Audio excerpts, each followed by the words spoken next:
27वें दिन का युद्ध प्रारंभ हुआ और जैसे ही जरासंध को धरती पर गिराया और भीम ने भगवान की तरफ देखा, ठाकुर जी अपने हाथ में तिनका लेकर के बैठे थे, चीर के फेंक दिया। जैसे ही चीर के फेंका तो भीम समझ गए इसको चीर डालो। तो बलवान भीम ने जरासंध को चीर दिया, लेकिन जरा नाम की राक्षसी के द्वारा जन्मते ही जोड़ा गया, इसलिए जरासंध है, फिर जीवित हो गया। अब तो भीम ने सर पकड़ लिया, अब ये कैसे भी नहीं मरेगा। फिर भगवान की तरफ देखा, इस बार प्रभु ने फिर एक तिनका चीरा, लेकिन इस बार दाहिना भाग बाईं तरफ, बायां भाग दाईं तरफ फेंका। भीम ने भी वैसे ही चीर करके जरासंध के दोनों भाग को विपरीत दिशा में फेंका। अब जरासंध नहीं जुड़ा, जरासंध की मृत्यु होती है, भीमसेन वहां विजयी हुए। लेकिन जरासंध की मृत्यु से भीम के युद्ध से एक बड़ी सुंदर प्रेरणा मिलती है। जरा माने बुढ़ापा, और ये बुढ़ापा सब पर आक्रमण करता है भाई। और भीम जैसे पहलवान भी बुढ़ापे के आगे हार जाते हैं। कई बड़े बड़े पहलवान लोगों से मुलाकात होती है, वो कहते हैं महाराज जी क्या बताएं, हम जवानी में 2 क्विंटल वजन यूं हाथों में उठा लेते थे। कोई कहता 10-10 कुश्ती लड़ने वाले पहलवानों को हम पराजित कर देते थे। अब क्या हालचाल है? अब मत पूछो महाराज, घर की दहेली पार करनी होती तो दीवार पकड़ के चलना पड़ता, कहीं गिर ना जाए। तो 10-10 को गिरा देता था, वो अपने घर से बाहर निकलने में डर रहा, कहीं गिर ना जाऊं, अपने आप गिर ना जाऊं। मतलब जरासंध ने उसको पराजित कर दिया है, हरा दिया है। तो जीतेगा कौन जरासंध से? सुखदेव जी महाराज कहते हैं लड़ो बुढ़ापे से, लेकिन बार बार देखते रहो श्री कृष्ण की तरफ, भगवान की तरफ। जैसे भीम ने देखा, ऐसे आपकी नजर बार बार भगवान की तरफ जाती रहेगी, तो आपको परमात्मा वो सामर्थ्य देंगे कि वृद्धावस्था से विजयी होकर के भगवान तक पहुंच जाओ, जरा से विजयी हो जाएंगे। जरासंध के पुत्र सहदेव ने सुंदर मुकुट राजसो यज्ञ में भेंट किया, भगवान यज्ञ में पधारे। यहां प्रथम पूजा किसकी होनी चाहिए, ये प्रश्न उठा, और सहदेव ने यहां प्रस्ताव रखते हुए कहा कि भगवान श्री कृष्ण के होते हुए कौन प्रथम पूजनीय, उन्हीं की पूजा सबसे पहले होनी चाहिए। भगवान श्री कृष्ण जिन राजाओं को जरासंध की वहां से मुक्त करवा करके लाए हैं, उन राजाओं ने भी भगवान की स्तुति करते हुए कहा प्रभु आपने हमें दुष्ट के कारागृह से तो मुक्त करवाया, लेकिन अब हमको भवसागर से भी मुक्त करवा दो महाराज। नमस्ते देव देवेश प्रपन्नार्ति हराप्यय प्रपन्नान पाहिन कृष्ण निर्विण्णान घोर संस्कृते। बड़ी सुंदर प्रार्थना। एक जेल से छुड़ाया प्रभु, लेकिन आप अपनी इस माया की जेल से भी हमको मुक्त कर दो, इस कारागृह से भी छुड़ा दो।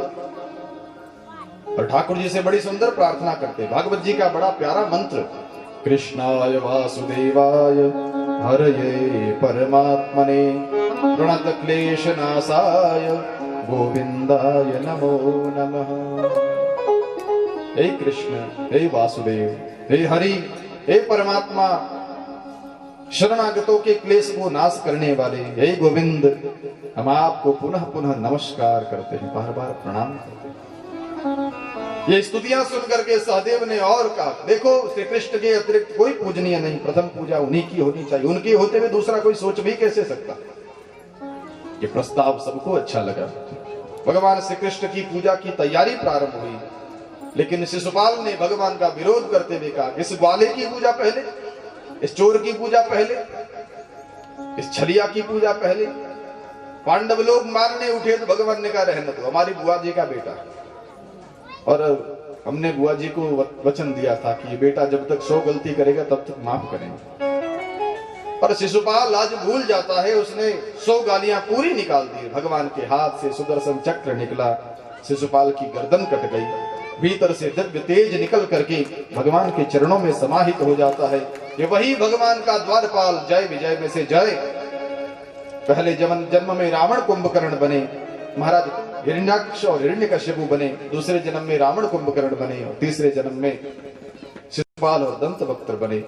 आज प्रभु ने शिशुपाल का उद्धार किया।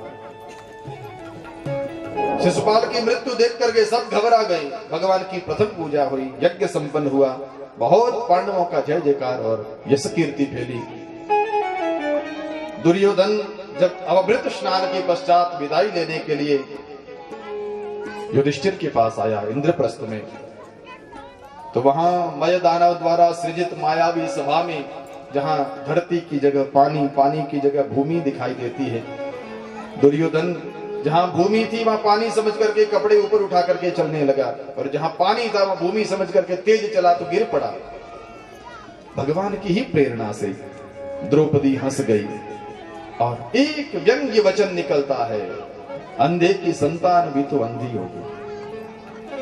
देखो, किसी भी व्यक्ति को कटु शब्द बोलना अच्छी बात तो नहीं, भगवान भी उसके पक्षधर नहीं है। द्रौपदी ने एक वाक्य बोला था और कहते यही महाभारत का बीज है। बीज बहुत छोटा होता पर पेड़ बहुत बड़ा होता। बीज तो इतना ही था कि अंधे की संतान अंधी होती है, लेकिन परिणाम लाखों लाखों योद्धाओं का वध। एक बार भारत का उजाड़, महाभारत जिसको कहते हैं, भयंकर युद्ध, और उस युद्ध से भगवान ने फिर भूमि का बहुत बड़ा सा भार उतार दिया। भगवान श्री कृष्ण यज्ञ संपन्न करवा करके द्वारका पधारे। शिशुपाल के मित्र विदुरथ और भाई दंतवक्त्र ने भगवान पर आक्रमण किया, प्रभु ने उनका भी उद्धार किया। आज जय विजय दोनों पार्षद मुक्त हो गए। ठाकुर जी इंद्रप्रस्थ पधारे थे, पीछे से साल्व नाम के एक योद्धा ने द्वारिका पर आक्रमण किया। इतने दिन प्रद्युम्न युद्ध लड़ रहे थे, आज भगवान के पधारने से ठाकुर जी युद्ध में पधारे, साल्व का वध करके उद्धार किया उसका। भगवान की सुंदर द्वारका लीलाएं चल रही थी। एक दिन नारद जी महाराज पधारे। मैं देखूं, दो पत्नी वाला पति भी बड़ा परेशान रहता है, यहाँ 16,108 के पति कैसे रह रहे होंगे, उनकी दशा कैसी, देख के तो आओ। और नारद जी जिस महल में भी पधारे वहां भगवान बैठे दिखाई देते। कोई इनको दूसरा काम, कहीं झूले खा रहे हैं, कहीं बच्चों के साथ बैठे बातें कर रहे हैं, कहीं चौपड़ खेल रहे हैं, कहीं कुछ कर रहे हैं, कहीं भोजन कर रहे हैं, कहीं और कुछ मीटिंग ले रहे हैं। सब जगह भगवान का रूप देख करके नारद जी महाराज ने मस्तक झुका लिया। ठाकुर, तुम्हारी लीला तुम ही जानो प्रभु। फिर कौन रानी रूसेगी जब सबके घर में तुम बैठे रहते। सबको ऐसा लगता है कि मैं ही सबसे प्यारी हूं, मेरे पास ही प्रभु रहते हैं। अब तो रूठने का सवाल ही नहीं। और ठाकुर जी ने कहा, पुत्र नारद चिंता न करो, मां खिरह नारद। यहां पुत्र कहकर के नारद जी को भगवान पुकारते कि आप माया के चक्कर को समझने की कोशिश मत करो, उससे बाहर रहते हो, यही बहुत है। क्योंकि ठाकुर जी स्वयं कहते हैं कि मेरी माया का चक्कर ऐसा है कि इसमें से कोई अपनी इच्छा से तो निकल ही नहीं सकता। अर्जुन ने पूछा कि प्रभु इतनी खतरनाक क्यों बनाई अपनी माया को, कोई उपाय भी है बाहर जाने का? भगवान ने कहा एक उपाय है, दैवी ये सा गुणमयी मम माया दुरत्यया मामेव ये प्रपद्यन्ते माया में ताम तरन्ति ते।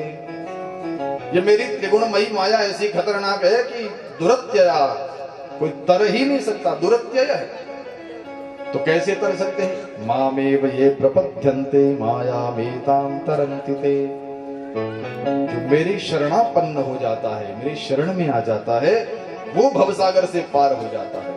ये रास्ता भी भगवान ने बताया। अपनी ताकत से तैरना असंभव है, लेकिन कोई मेरी ताकत का सहारा ले लेता है तो बस तुरंत पार हो जाता है। एक चींटी को ब्यावर से दिल्ली जाना हो तो कितने जन्म लेने पड़ेंगे? कईयों जगह कुचली जाएगी, नहीं पहुंच पाएगी, पहुंचे भी नहीं पहुंचे। लेकिन ब्यावर से कोई आदमी दिल्ली जा रहा हो और उसके कपड़े पर चिट्ठी चढ़ जाए, और वहां चींटी, सुबह आदमी ट्रेन में बैठ करके पहुंचा, योगा एक्सप्रेस में बैठ गए, सुबह पहुंच गए दिल्ली, तो साथ साथ में चींटी भी उतर गई दिल्ली। जिसको वहां जाने में जन्म लग रहे थे, कई जन्मों कई वर्षों बाद नहीं पहुंच पाती थी, वो एक रात में पहुंच गई।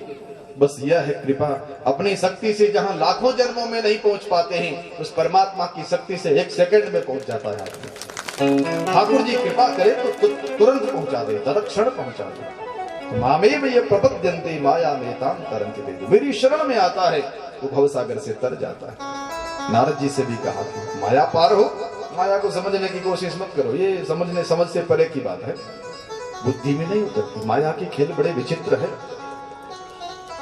या सुखदेव जी महाराज से परीक्षित महाराज ने पूछा, भगवान आपने भगवान के बहुत प्यारे प्यारे चरित्र सुनाए, अब हमको कोई ये सारी युद्ध वाली लड़ाई वाली कथाओं के अतिरिक्त कोई मीठा चरित्र हो जिस पर भगवान ने बहुत कृपा करी हो, ऐसा चरित्र सुनाई।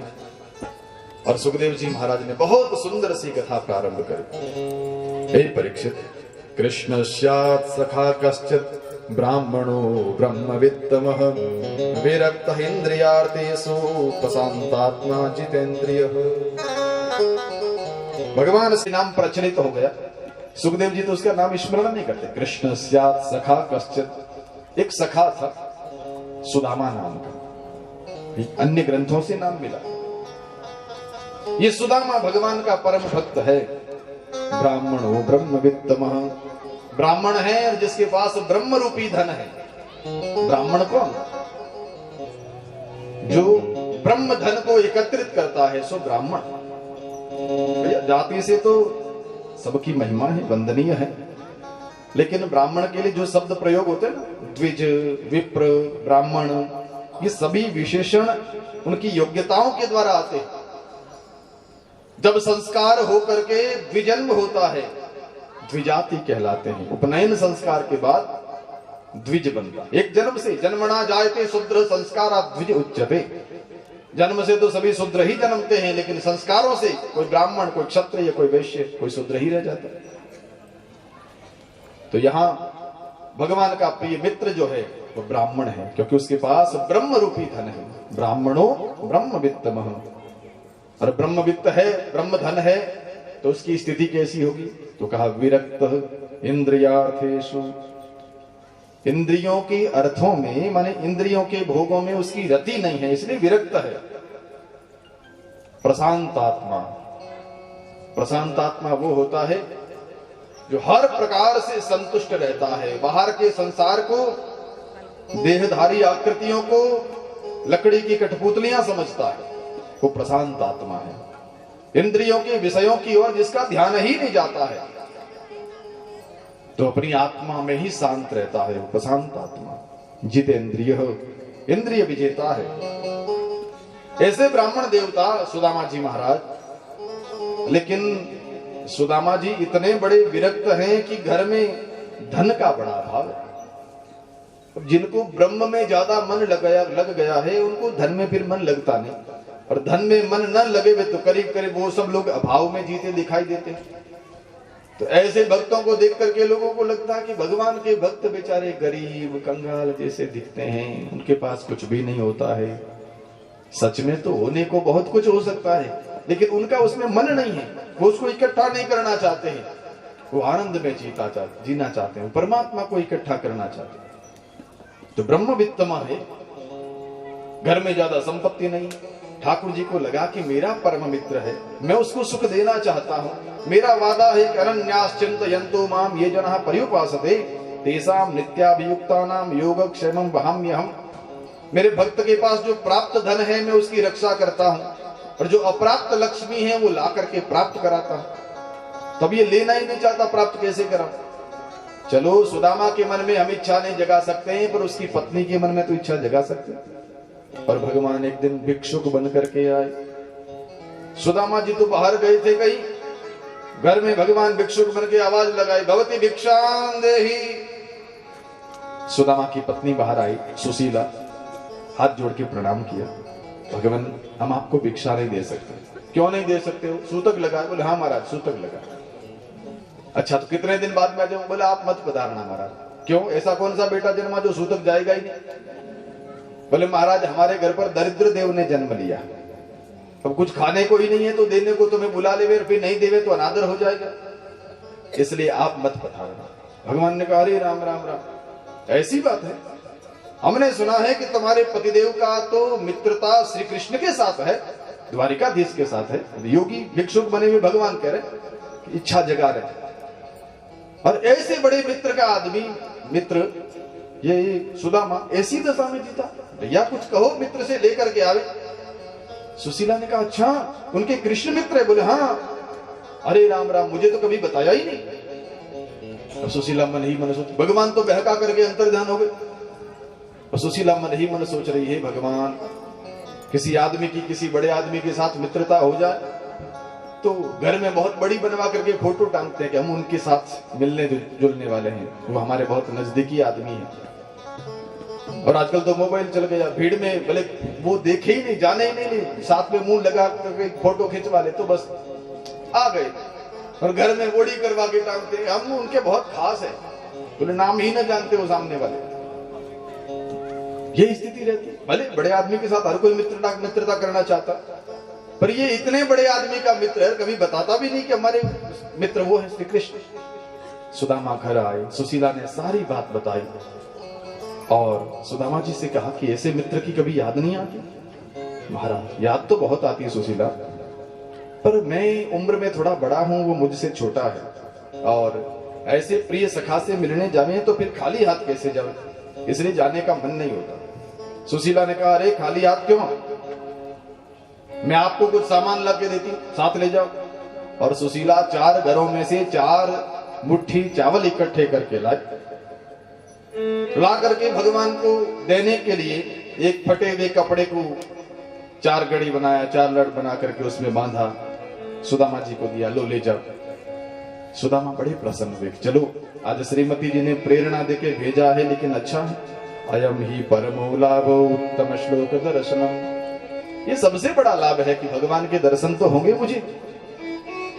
पत्नी ने भले मन में जो इच्छा, मैं जानता हूं कि क्या चाहती, बिना कहे समझ गए सुदामा जी, पर फिर भी मन में विचार है कि चलो भगवान के दर्शन तो होंगे, हम कोई मांगने थोड़े जा रहे। सुशीला बड़ी होशियार है, उसने जब चावल बांधे थे साथ में तो एक चिट्ठी लिख करके उसमें डाल दी, 1 मास द्वैपाक में 2 एकादशी होई, सो प्रभु दीन दयाल ने नित प्रतिदीनी मोय। प्रभु 1 महीने में 2 पखवाड़े 2 एकादशी होती है, लेकिन आपकी कृपा से हमारे घर तो रोज एकादशी होती है, रोज ना भूखा रहना पड़ता। बस ये संकेत बहुत है भगवान के लिए, पूरी व्याख्या लिखनी नहीं पड़ती, वो बिना बुद्धि का नहीं जो समझेगा नहीं, इतना संकेत बहुत। सुप्रभु दीन दयाल ने नित प्रतिदीनी मोय। सुदामा जी महाराज का वो भाव भरा प्रेम लेकर के चले हैं। सुशीला ने जो प्रसाद दिया साथ लेकर के सुदामा जी चले जा रहे हैं। दुबला पतला सा शरीर है, हड्डियां शेष है, क्योंकि साधना में लीन रहते हैं, खाने पानी पीने पर ध्यान देते नहीं हैं। इस दुर्बल शरीर से जाते जाते किसी राहगीर से, पथिक से पूछा, भैया यहाँ से द्वारका कितनी दूर है? पंडित जी आप ही जाना चाहते? बोले हाँ हम ही जा रहे, 1 जन्म और लेना पड़ेगा। इतना दुबला शरीर है, पहुंचोगे तो बीच में ही पूरे हो जाओगे। सुदामा एक वृक्ष के नीचे सोए, ठाकुर जी की माया ने ऐसा प्रभाव डाला कि जागे तो द्वारका के नजदीक में, वहां ले जाकर के सुला दिया। अब जाग करके किसी और से पूछा, भैया द्वारका कितनी दूर है? बोले बस ये जो दिख रही सारी द्वारका ही। आ गई द्वारका, इतनी नजदीक है? चलो बहुत बढ़िया भैया, फिर द्वारका आ गई है तो बताओ यहाँ हमारे कन्हैया का घर कहाँ है? कौन कन्हैया? क्योंकि यहाँ तो द्वारिकाधीश है। कौन कन्हैया को नहीं जानते कोई? तुम कन्हैया को नहीं जानते? भैया उनका शुद्ध नाम, विशुद्ध नाम श्री कृष्णचंद्र है। अरे उनको ऐसे बोल रहे हो? यहाँ तो हमारे यहाँ उनको कितने सम्मान के साथ धर्म चक्रवर्ती, अखिल ब्रह्मांड नायक, पृथ्वीपति, सम्राट भगवान श्री कृष्ण कहते हैं। अरे भैया इतनी उपाधियां तो हमको याद नहीं रहती। तो फिर समझ तो गए हम किसको ढूंढ रहे हैं? बोले हाँ ये सारे महल उन्हीं के हैं, चले जाओ। वो बड़े ब्राह्मण्य हैं, ब्राह्मणों के भक्त हैं, तुम जैसे अतिथियों का बड़ा सत्कार करते हैं, साधु संतों का बड़ा आदर करते हैं, ये सब महल उनके किसी में चले जाओ। सुदामा आगे बढ़े, फिर किसी से पूछा, भैया कौन से महल में श्री कृष्ण मिलेंगे? बड़े महल की ओर इशारा किया, वो जो दिखाई दे रहा रुक्मिणी रानी का महल है, तुम्हें वो मिल जाएंगे वहां। सुदामा जी पहुंचे, दरवाजे पर गए तो द्वारपालों ने प्रणाम किया, ब्राह्मण देव वंदन है, पधारिए। क्या हुआ, भिक्षा चाहिए? नहीं नहीं भिक्षा नहीं चाहिए, तो हमको दर्शन चाहिए भगवान के, हम उनके मित्र हैं।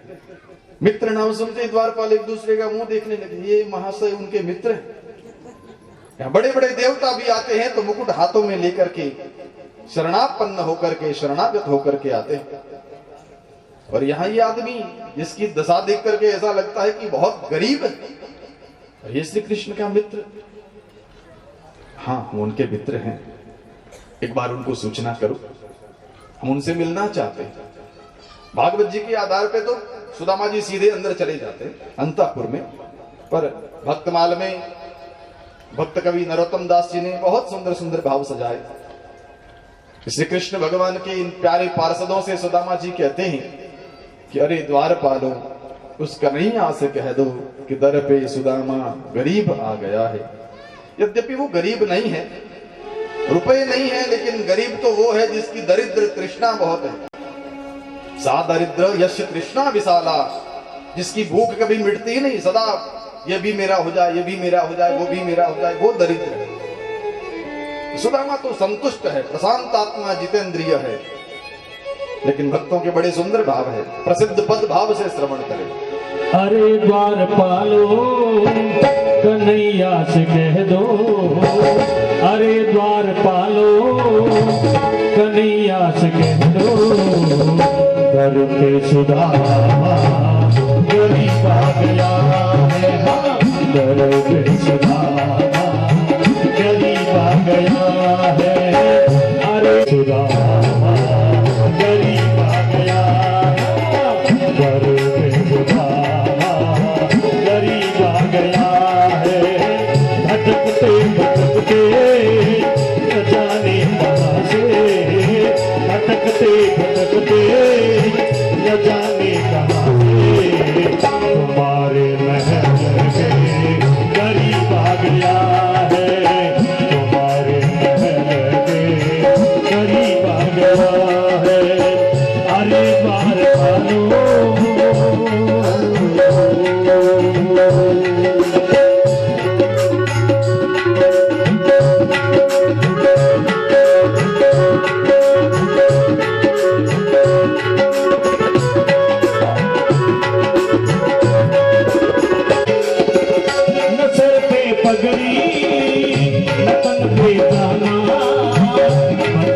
कन्हैया से नाम है सुदामा मेरा, बता दो कन्हैया से नाम है सुदामा। सर पे है पगड़ी, बदन पे है जामा, बता दो कन्हैया से नाम है सुदामा। सर पे पगड़ी, बदन पे जामा, बता दो कन्हैया से नाम है सुदामा मेरा, बता दो कन्हैया से नाम है सुदामा। एक ही बार मोहन सजा करके कह दो, एक ही बार मोहन सजा करके कह दो, ले लो नए सदा नसीब आ गया है, ले लो नए सदा नसीब आ गया है। अरे बार पालो कन्हैया से कह दो, अरे बार पालो कन्हैया से कह दो, दर पे सुदामा गरीब आ गया है, दर पे सुदामा गरीब आ गया है।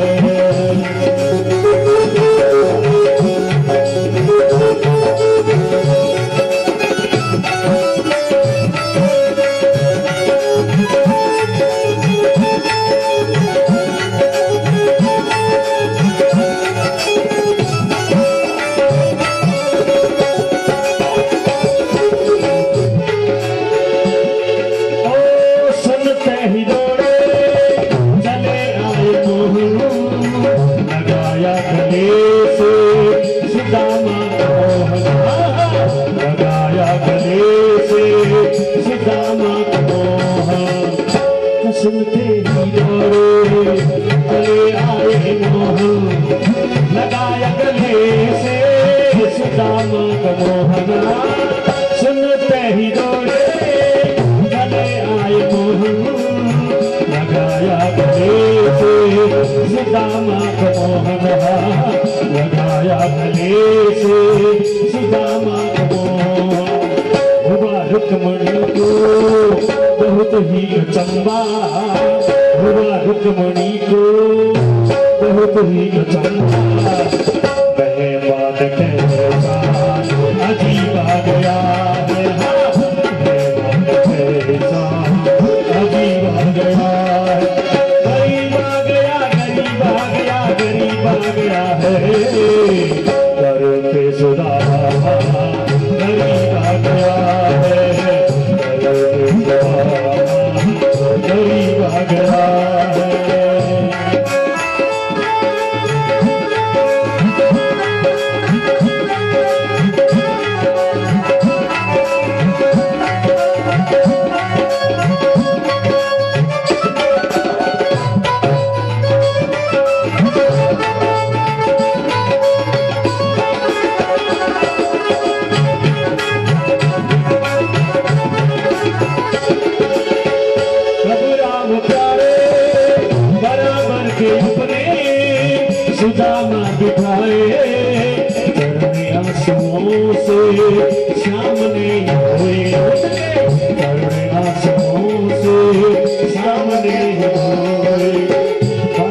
राम प्यारे जरा तुम सुधारना, खुशी का समा तेरे गरीब आ गया, खुशी का समा तेरे गरीब आ गया है। अरे बार पालो दुनिया से कह दो, अरे बार पालो दुनिया से कह दो, करो के सुधार गरीब आ गया है, करो के सुधार गरीब आ गया है।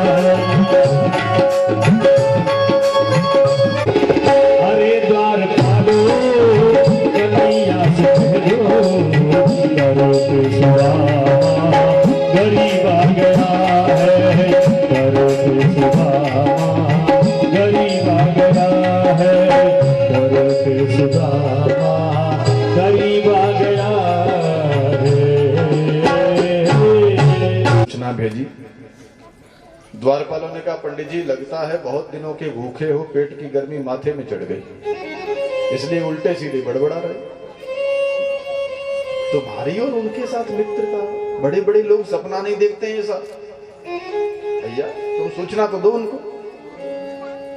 और तो भगवान के द्वारपाल है, न जाने किस रूप में कोई आ जाए। जाकर के प्रभु को प्रणाम किया। भगवान आज एक कोई ब्राह्मण आया है दरवाजे पर, बड़ा विचित्र सा है। उस मूर्ति के दर्शन करके ऐसा लगता है कि पहली बार ऐसा कोई हिम्मत वाला आदमी आया जो कह रहा है कि मैं उनका मित्र हूं। अच्छा कौन है? तो द्वारपाल वर्णन करता है कि प्रभु देखने में तो उसकी स्थिति ऐसी है कि शीस पगान जगह तन में प्रभु जाने को आई बसे कही ग्रामा, धोती पटेस लटे दुपटी अरुपाई पान की नहीं सामा, द्वार खड़ो दुज दुर्बल एक रयो चकिसो वसुदाय अभिरामा, पूछत दीन दयालु को धाम बतावत यापनु नाम सुदामा। इतना दुर्बल है, एक फटी सी धोती पहनी हुई है, हड्डियां बाहर दिख रही, बिना एक्सरे के सब कुछ देख सकते हैं। ऐसे दुर्बल शरीर वाले चारों तरफ चकित होकर के देख रहे हैं, इतने बड़े बड़े महल वाला आदमी।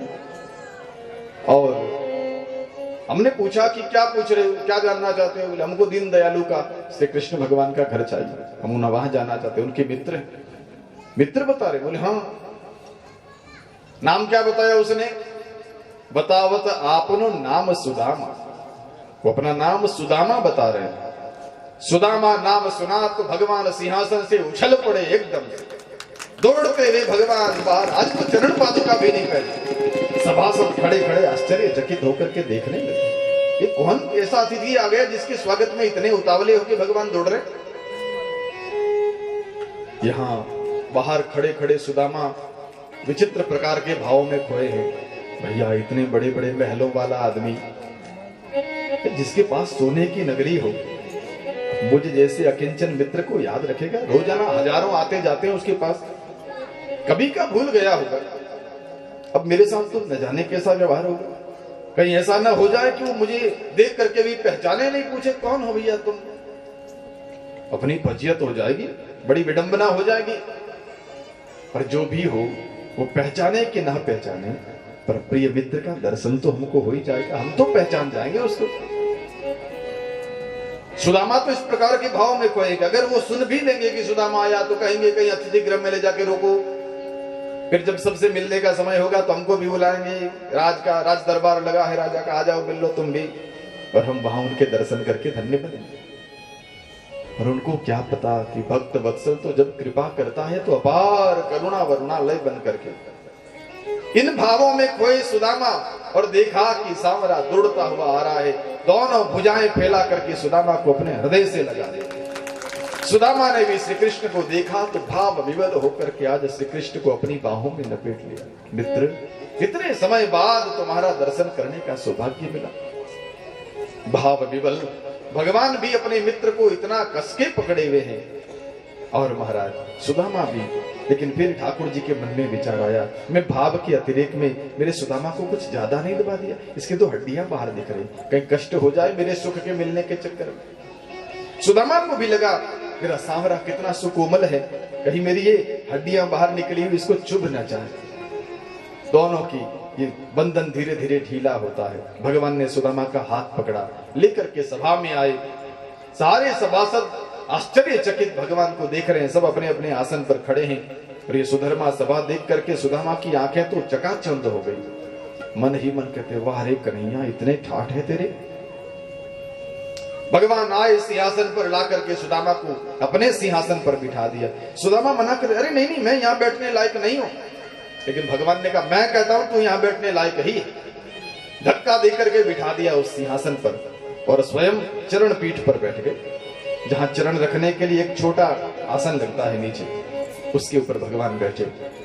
रुक्मिणी जी को इशारा किया, जल लाओ, चरण प्रक्षालन करेंगे, चरण धोएंगे। और रुक्मिणी जी पानी लेने गई है, परात भर के लाके रख दी है। ठाकुर जी जैसे सुदामा के चरणों को धोने के लिए चरण पहले उठाया, पांव में हाथ फेरा तो खरदरापन लगा। उठा करके ऊपर देखा, बहुत से कांटे चुभे हुए हैं, कंकर चुभे हुए हैं, कहीं चलने से अपोले पड़ गए हैं और कहीं उनके फूटने से रेत भरी हुई, अंदर रजकण भरे हुए हैं।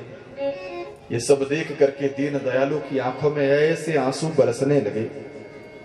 ठाकुर जी तो आज सुदामा के चरण प्रक्षालन के लिए जल का स्पर्श ही नहीं करते हैं। ऐसे बेहाल बेवाइन सो पग कंटक जाल लगे पुन जोए, हाय महादुख पायो सखा तुम आई इते न किते दिन खोए।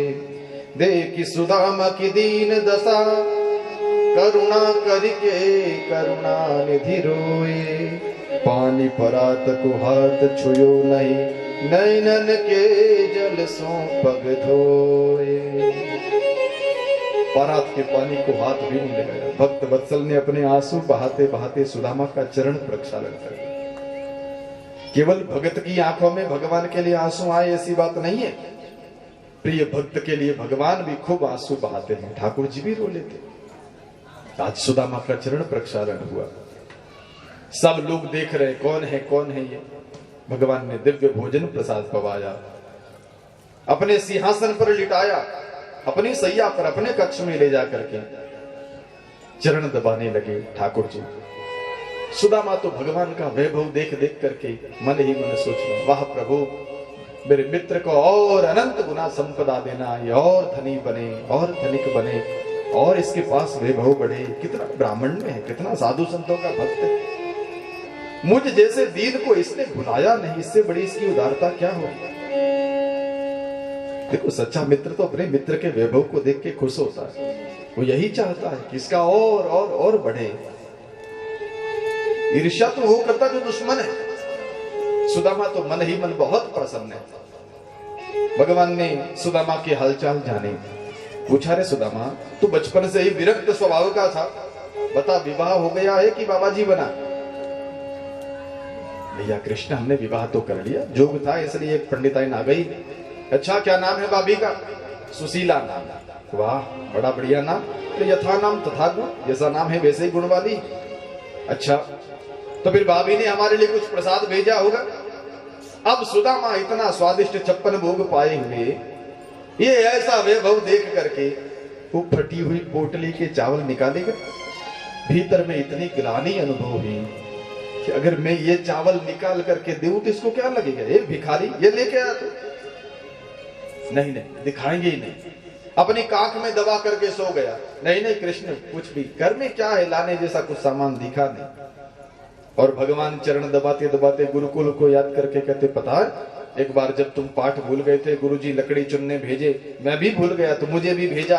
गुरु माँ ने जो हमको चने दिए थे और तुम वो चने नीचे खड़े खड़े खा रहा था, मैं पेड़ पर पूछा, खड़े खड़े पूछा, रे सुदामा दांत कैसे बज रहे? कन्हैया तूने तो माखन बहुत खाया भैया, हम तो गरीब हैं, ठंडी के मारे दांत कांप रहे हैं इसलिए आवाज आ रही। अच्छा, अब तो सुदामा जी महाराज को ये बात याद दिले, कहीं ऐसा तो नहीं भाभी ने कुछ भेजा है और तू आज भी छुपा रहा हो? अरे नहीं कुछ भी नहीं भेजा। भगवान ने कहा फिर ठीक है, करवट बदलो, थोड़ा उधर से भी चरण दबा दे।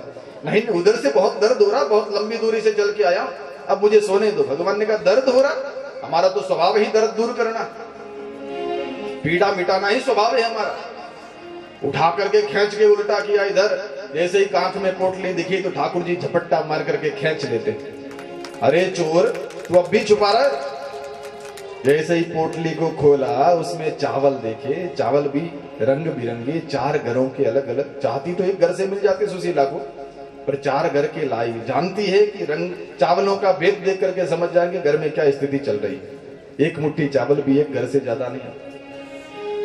अब तो महाराज भगवान उस चावल को उठा के खाए। एक मुट्ठी खाया, दूसरी मुट्ठी उठा करके फिर खाई, तीसरी उठा के खाने लगे। रुक्मिणी जी ने हाथ पकड़ लिया, प्रभु इतना स्वादिष्ट प्रसाद है तो हमको नहीं दोगे? रुक्मिणी जी लक्ष्मी है, उनको पता है कि 2 मुट्ठी खा करके इन्होंने 2 लोक का वैभव सुदामा को दे दिया।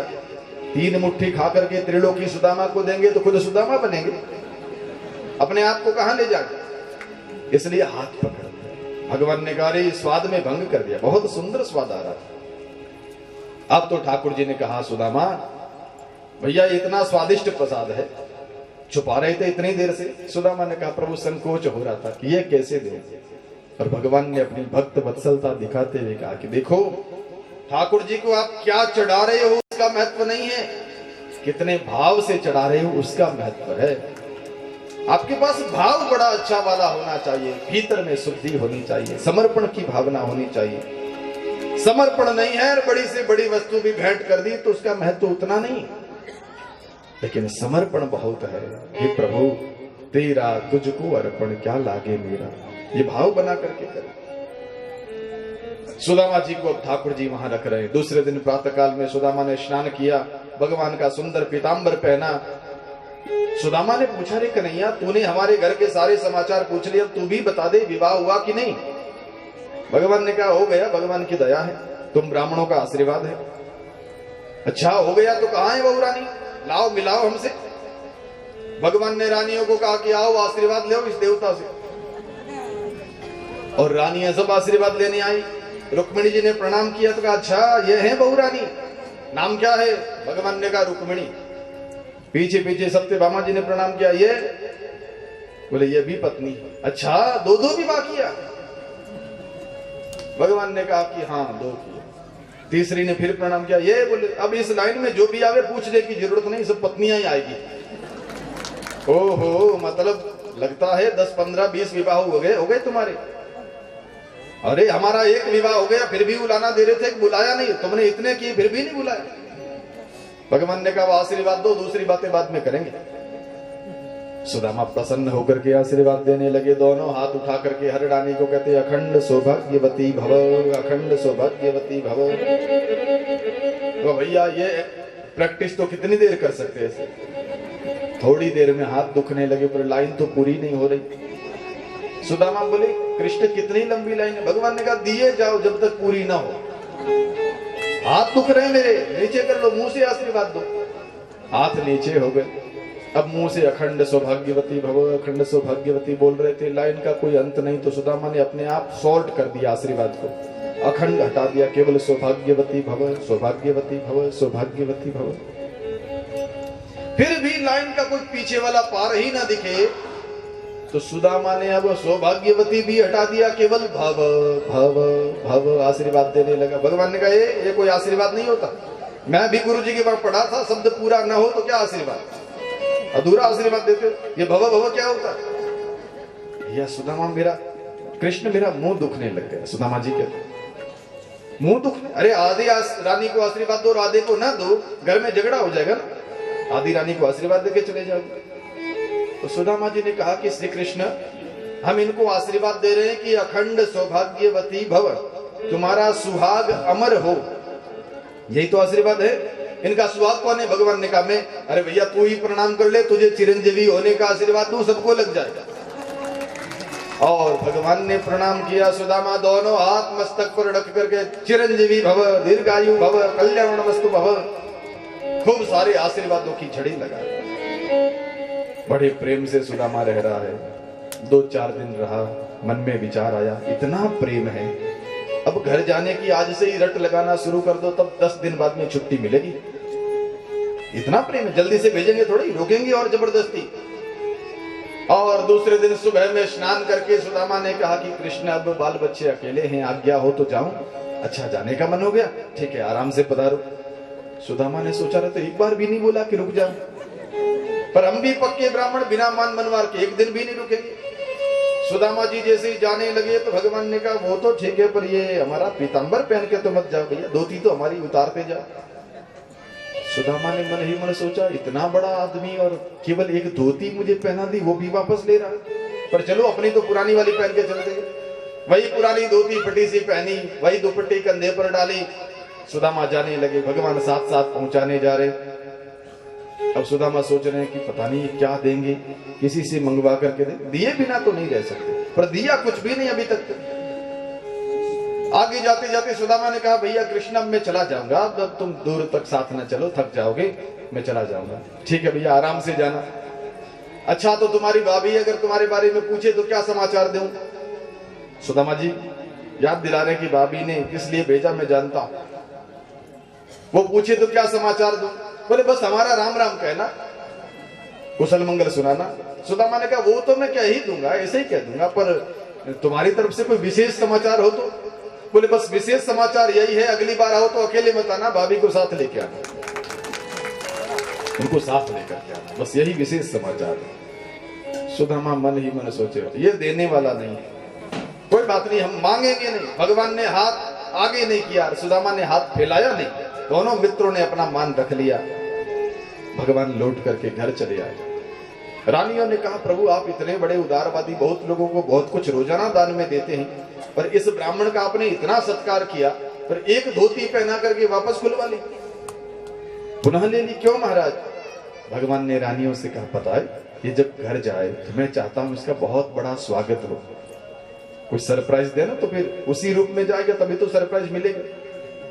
अगर ये पीतांबरी पहन करके धोती मुकुट पहन के जाए तो फिर जल्दी से पहचानेंगे नहीं, घर जाने के बाद पता चलेगा अच्छा आप आ गए क्या, दूर से पहचान में आ जाए, ऐसा करना। इसलिए धोती खुलवा ली। और ठाकुर जी ने इतना दिया सुदामा को, इतना दिया,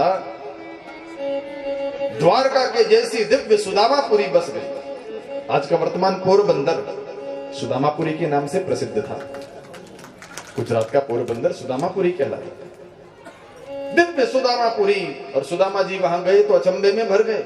अरे राम राम, ऐसा लगता है किसी राजा ने आक्रमण करके यहाँ अपना महल बना लिया है, मेरी कुटिया कहाँ गई, मेरी राम झोपड़ी, मेरे बच्चे मेरी पत्नी कहाँ गए होंगे, चलो इसी महल वाले से ही पूछे भैया यहाँ वाले बाल बच्चे कहाँ चले गए।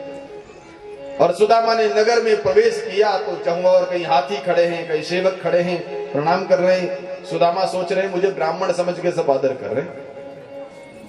उधर सुशीला ने दूर से देखा मेरे स्वामी आ गए हैं अपने मित्र से मिलकर के, दौड़ती हुई भवन में गई, सुंदर श्रृंगार किया।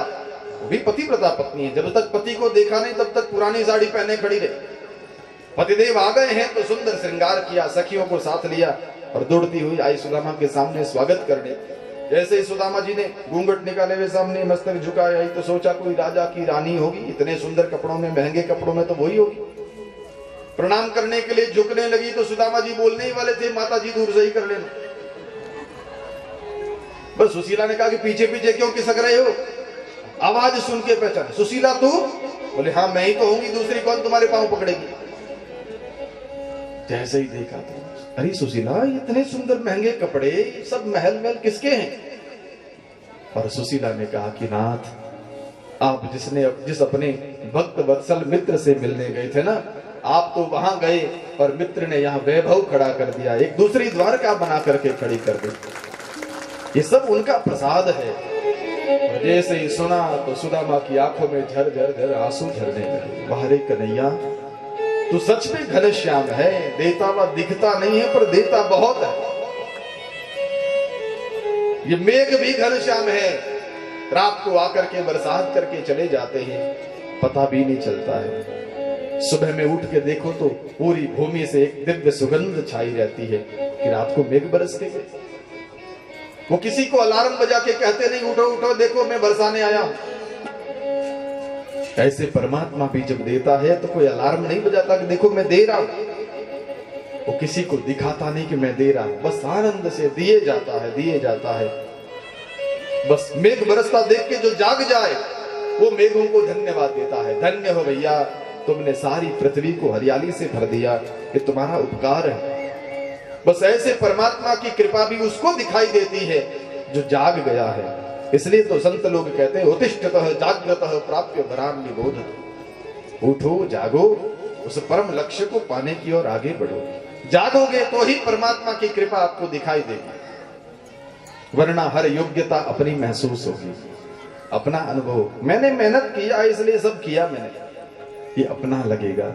लेकिन जो जाग गया है उसको लगता है मेरी अपनी एक श्वास भी नहीं है, ये सब मेरा परमात्मा कृपा के रूप में मेरे पर बरसा रहा है, जो कुछ है सब प्रसाद है। सुदामा ने सारा महल देखा, आखिर में पत्नी और बच्चों को महल संभला करके कहा कि तुम्हें संपत्ति चाहिए थी, लेकिन मुझे श्री कृष्ण की भक्ति चाहिए थी। एक कुटिया बना करके घास की झोपड़ी में रहते हैं सुदामा, निरंतर कृष्ण नाम का जप करते हुए, निरंतर भगवान नाम का जप करते हुए। ऐसा भगवान का परम प्रिय मित्र, जिस मित्र के कारण ठाकुर जी नंगे पांव दौड़ करके बाहर आते हैं, जिस मित्र के कारण ठाकुर जी की महिमा अद्भुत बढ़ती है। तो ऐसे भक्त वत्सल भगवान की सुंदर कथा सुनाई सुखदेव जी महाराज ने। बोल दीन बंधु भगवान की जय। अब महाराज आगे द्वारिका के सुंदर लीलाओं का वर्णन किया, भगवान की जनकपुरी यात्रा का वर्णन किया, राजा बहुलास्व और ब्राह्मण श्रुतदेव पर कृपा का दर्शन कराया। एक बार एक बहुत बड़ा सूर्य ग्रहण आया दीर्घ काल के लिए, और उस सूर्य ग्रहण के समय सब लोग कुरुक्षेत्र में पधारे। भगवान श्री कृष्ण भी पधारे हैं पत्नियों सहित, परिवार सहित, पांडव लोग भी आए, द्रौपदी आदि सब। उधर वृंदावन से सारे ब्रजवासी, भगवान के सखा, गोपियां, माँ यशोदा, नंद बाबा, श्री राधा जी, सब लोग आए। और देखो कन्हैया 11 साल 52 दिन के थे तब वृंदावन छोड़ करके निकले, और आज 111 साल के श्री कृष्ण है तब पुनः कुरुक्षेत्र में मिलन होता है। 100 साल बाद आज जब द्वारकावासी को, द्वारिकाधीश को इन ब्रजवासियों ने, इन सखाओं ने देखा, सजल नेत्र हो गए। इनके घर पोते भी बड़े बड़े हैं, योद्धा है, सब बड़े बड़े। लेकिन माँ यशोदा ने तो देखा तो वही वात्सल्य, वही स्नेह, वही प्रेम पुनः भर जाता है। राधा जी से मिलने के लिए सभी अलग अलग भाव लेकर के गए हैं। द्रौपदी भी मिली हैं भगवान की पत्नियों से। भगवान की पत्नियां जो निरंतर श्री राधा जी की महिमा सुनती थी, आज वो भी राधा जी से मिलने के लिए पधारी। और जब वहां पधारे हैं तो भगवान की पत्नियों से राधा जी ने एकमात्र प्रश्न पूछा है, तुम्हारा कृष्ण प्रेम, तुम्हारी भगवत प्रीति बहुत ठीक से तो चल रही ना? राधा भक्ति है, पर भक्ति सदा एक ही बात पूछती है, तुम्हारा भगवत प्रेम कैसा है, तुम्हारी साधना कैसी है? संसारी व्यक्ति मिलेंगे तो संसार के हालचाल पूछेंगे, कोई पूछेंगे शरीर स्वास्थ्य कैसा है, तो कोई पूछेंगे कि काम धंधा कैसे चल रहा है, कोई पूछेंगे बाल बच्चे कैसे हैं। पर कोई भगवान का प्रेमी मिलेगा तो ही पूछेगा कि भगवान की माला कैसे चल रही है, भगवान की भक्ति कैसी चल रही है, कुछ नाम जप हो रहा है, उसके प्रति प्रेम, उसकी श्रद्धा बढ़ रही है कि घट रही है। इसलिए तुम्हारे संत महात्मा कहते हैं, सभी कोई पूछता है मित्रों धनमाल कितना है, सभी कोई पूछता है यारो घर बार कैसा है, सभी कोई पूछता है मित्रों परिवार कितना है, पर कोई भक्त ही पूछता है प्रभु से प्यार कितना है, परमात्मा से प्रेम कितना है। ये तो कोई साधु, कोई भक्त पूछेगा, या भक्ति ने ऐसे ही प्रश्न पूछे हैं। भगवान की पत्नियां सब मिलकर के लौट करके पुनः आई, और अब भगवान की सुंदर लीलाओं के साथ श्रुतियां, भगवती वेद आए हैं, और भगवती श्रुति ने भगवान की सुंदर स्तुतियां करी। 10वां स्कंद पूर्ण होता है, 11वां स्कंद जो मुक्ति का प्रतीक है, ज्ञान का प्रतीक है, जिसमें संपूर्ण ज्ञान भरा हुआ है, अद्भुत ज्ञान की छटा जिसमें है। भगवान समझ गए कि हमने महाभारत का युद्ध करवा करके धरती का आधा बोझ तो हल्का कर दिया, लेकिन अब हमारे जाने के पश्चात हमारा परिवार ही धरती पर सबसे बड़ा बोझ बन जाएगा। तो इस परिवार को भी आप यहाँ मिटा करके ही जाओ। भेदभाव नहीं भगवान की नजर में, बाहर बन जाए तो अपने परिवार को मिटाने में भी देर नहीं करते। और महात्मा लोग पिंडारक वन में आए, भगवान की ये पुत्र पौत्र आज महात्माओं की परीक्षा के लिए गए। ऋषियों को देख करके भगवान के बच्चे, भगवान के पुत्र शांब को स्त्री के कपड़े पहना करके पूछने लगे, ये हमारी भाभी जी, महाराज बताइए इनके होने वाला पुत्र लड़का होगा कि लड़की होगी?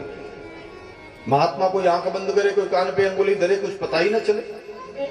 दुर्वासा ऋषि ने कहा, बच्चों इधर आओ, हम बताते। आंख बंद करके देखा कि ये तो स्त्री नहीं, ये तो लड़का है। ये लोग हमारी परीक्षा करने आए। और दुर्वासा मुनि ने श्राप देते हुए कहा कि ना पुत्री होगी ना पुत्र होगा, तुम्हारे संपूर्ण परिवार का समूल नाश करने वाला मूसल पैदा होगा। बच्चे घबरा करके भागे, पेट पर से वस्त्र खोले तो सच में मूसल। अरे मूसल तो था ही नहीं, कहां से आ गया? उग्रसेन जी महाराज को सारी बात बताई। उग्रसेन जी के कहने से घिस करके समुद्र में डाल दिया उसको। उसी से रयक नाम की घास उत्पन्न हुई जो यादवों के संहार में काम आई। जब से श्राप लगा है तब से द्वारका जरा सूनी सूनी सी होने लगी है। एक दिन देवर्षि नारद जी महाराज पधारे। वसुदेव जी महाराज ने नारद जी का सत्कार करके उनसे भागवत धर्म के विषय में प्रश्न पूछा। नारद जी ने कहा, महाराज आपने जो प्रश्न पूछा है ऐसा ही प्रश्न एक बार नव योगेश्वरों से राजा निमि ने जनक ने पूछा था। और जनक राजा को जो नव योगेश्वरों ने उपदेश दिया है, कवि, करभाजन, हरि, प्रबुद्ध इत्यादि नव योगेश्वर जो है ऋषभदेव जी महाराज के पुत्र, उन्होंने सुंदर उपदेश दिया। भागवत धर्म क्या है? कायेन वाचा मनसेन्द्रियैर्वा बुद्ध्यात्मनानुसृत स्वभावा करोमि यत् यत् सकलं परस्मै नारायणाय समर्पयेत। ये भागवत धर्म है। काया से, वाणी से, मन से जो भी कर्म बना है वो कर्म भगवान के अर्पण कर देना। समर्पयेत। हे हरि, तुम्हारी वस्तु हम तुम्हें ही अर्पण करते हैं। ये भाव बना के जो रहे श्रेष्ठ भक्त है। नारद जी के द्वारा वसुदेव जी महाराज को सुंदर भागवत धर्म की शिक्षा दिलवाई। उद्धव जी महाराज को लगा कि भगवान सिधारने वाले हैं, तो उद्धव जी ने भगवान को प्रार्थना करी, प्रभु मुझे अपने साथ ले जाना। भगवान ने कहा, नहीं उद्धव, ना कोई साथ आए हैं ना कोई साथ जा सकते हैं। यहाँ तो सबको अपनी अपनी गति से ही जाना आना होता है। उद्धव जी ने कहा, प्रभु मैं रहूंगा कैसे? तो कहा कि सन्यासी बनकर। हे उद्धव, तुम सन्यास धर्म का पालन करते हुए सदा भूमि पर विचरण करते रहो। और यहाँ सन्यास धर्म का उपदेश देते हुए यतिराज भगवान दत्तात्रेय और यदु राजा के संवाद की सुंदर कथा सुनाई कि दत्तात्रेय भगवान ने अपने 24 गुरुओं का स्मरण किया, 24 गुरुओं से ज्ञान ग्रहण किया। गुरु 24 कैसे हो सकते? गुरु तो एक ही होता। पर हाँ, दीक्षा गुरु एक होता है पर शिक्षा गुरु अनेक हो सकते हैं। जिन जिन से आपकी बुद्धि में कोई नई बात उतरे वो आपका शिक्षा गुरु है। तो शिक्षा गुरु तो अनेक हो सकते हैं। यहाँ दत्तात्रेय महाराज ने 24 लोगों को अपना गुरु बनाया। किन किन को? पृथ्वी, वायु, आकाश, आपो, अग्निश्चंद्रमा, रवि, कपोतो, वज्गर, सिंधु, पतंगो, मधुकृतगजः, मधुहा, हरिणो, मीन, पिंगला, कुररो, अर्भक, कुमारी, सर्कृत, सर्पः, ऊर्णनाभि, सुपेशकृत। एक ही श्लोक में 24 गुरुओं का नाम। इन 24 ही गुरुओं से अलग अलग शिक्षा ग्रहण करी। अभी एकादश स्कंद पूरा पूरा ज्ञान से भरा हुआ अद्भुत ज्ञान है। पर भागवत सप्ताह रूप में जब कथा होती है तो केवल इनका स्मरण मात्र होता है, यहाँ विस्तार नहीं हो पाता। क्योंकि एक एक गुरु से क्या क्या शिक्षा ली, आप उनसे जो जो शिक्षा मिली है, पृथ्वी से क्षमाशीलता सीखते हैं, अग्नि से एक अस्पृश्यता सीखते हैं, वायु से असंगता सीखते हैं, आकाश से व्यापकता सीखते हैं, चंद्रमा से ये शरीर घटता बढ़ता है ये गुण सीखते हैं, कबूतर से मोह में नहीं फंसना चाहिए ये सीखते हैं, बाण बनाने वाले से एकाग्रता सीखते हैं, कुमारी कन्या से ज्यादा संग होने से सन्यासी का वृत्ति भंग हो सकती है, इसलिए एकाकी रहना चाहिए ये सीखते हैं। हाथ में चूड़ियां पहन के दान कूट रही थी, बजने लगी, मेहमान आए, अरे इनके घर में पहले से सामान नहीं, अब कूट रहे हमारे आने के बाद, सारी चूड़ियां उतार दी, एक एक रखी, अब एक रहेगी तो बजेगी। ऐसे जो एकांत में रहना चाहता है वो एक रहे ताकि खड़बड़ ना हो। बहुत सारा सुंदर उपदेश 24 गुरुओं के माध्यम से। भगवान उद्धव जी को सुंदर उपदेश देकर के बद्रीनाथ जाने का आदेश देते हैं अपनी चरण पादुका देकर के। फिर भगवान यादवों को साथ लेकर के प्रभास क्षेत्र में पधारे।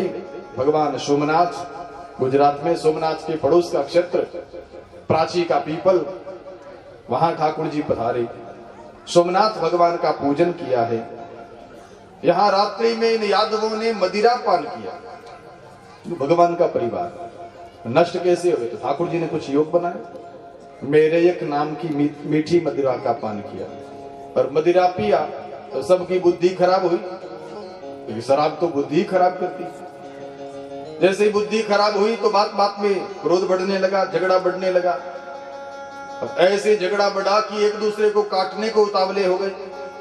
परिवार के ही जनों को जब बुद्धि का विवेक ही चला जाता है, बुद्धि का नियंत्रण चला जाता है, तो फिर यही होता है। इसलिए धर्मशास्त्रों ने व्यसन मुक्ति का बार बार आदेश दिया व्यक्ति को।